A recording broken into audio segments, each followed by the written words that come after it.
took months to compare and analyze the records we used in our first reports that uncovered a possible overtime scam in Troop E.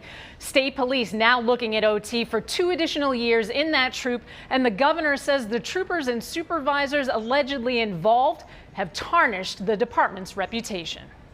As far as I'm concerned, that's stealing.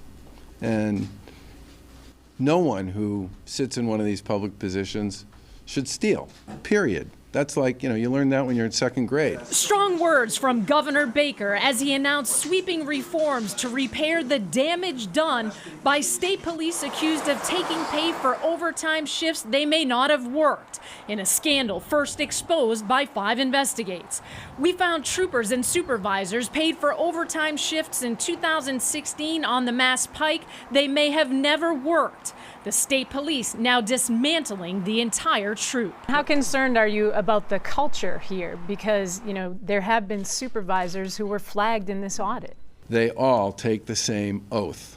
And the people who violated that oath should be dealt with accordingly. One of the most critical requirements necessary for us to fulfill our mission is to have the trust and confidence of the citizens we serve. It is clear that the actions of members in this agency have threatened that public trust. These 10 lieutenants and troopers are among the 30 Troop E members flagged in the overtime investigation. 5 Investigates discovered many questionable overtime shifts targeting dangerous drivers where no speeding tickets were written at all. In other cases, tickets submitted for overtime pay appeared to be written weeks earlier or written during regular shifts.